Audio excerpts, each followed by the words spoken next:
Semana 3. Consagración y poder. Día 20.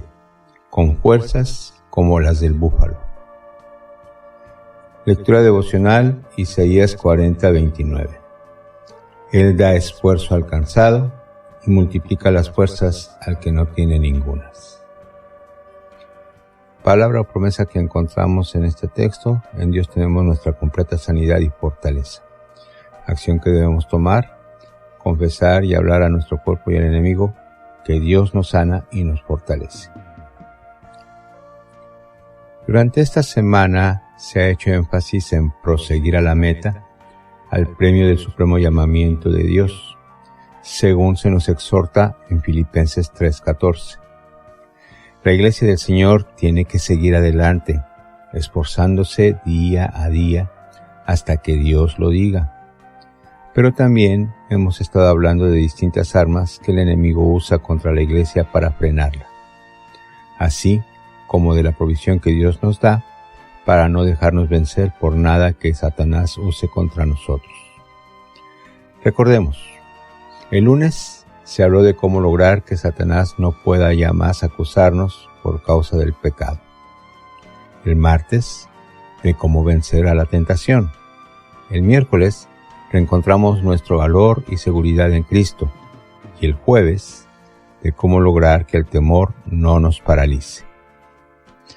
Todas estas son áreas en que la Iglesia suele verse afectada. Son fortalezas o argumentos en nuestra mente por los que dejamos que el enemigo se salga con la suya.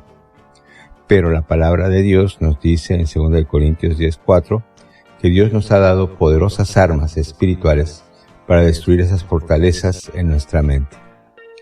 Hoy quiero invitarle a que abordemos una fortaleza que ya hemos tratado antes. De hecho, el propósito no es ministrar sanidad. Ya se ha tratado ese aspecto durante estos 21 días de oración. Y si estamos hablando de la enfermedad y la debilidad física como fortaleza que nos incapacita en nuestra militancia como soldados del ejército de Dios.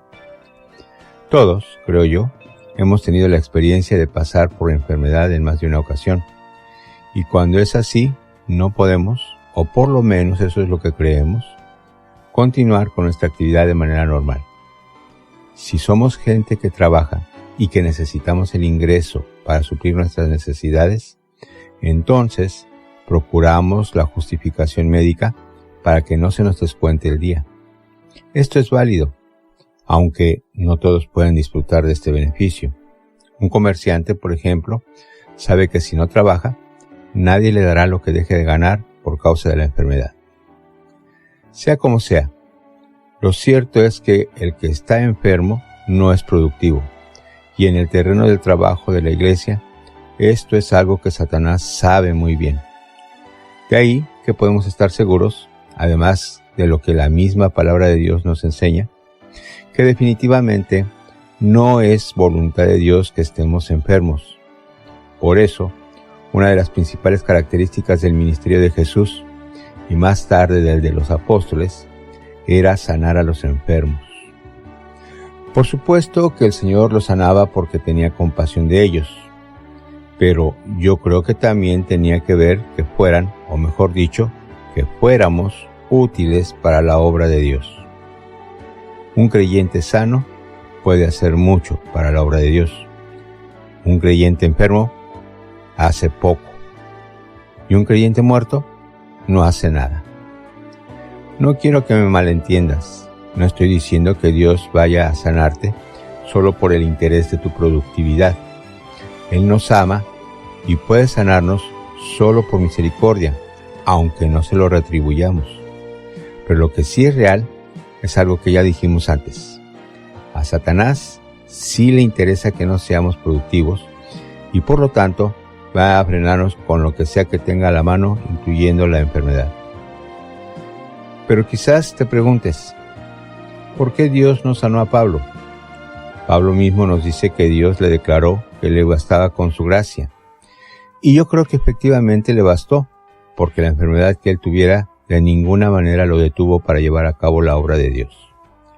Y eso me hace reflexionar en que hay ciertos padecimientos que no deberían de ser obstáculo para servir al Señor, una gripe, un dolor de estómago, entre otras.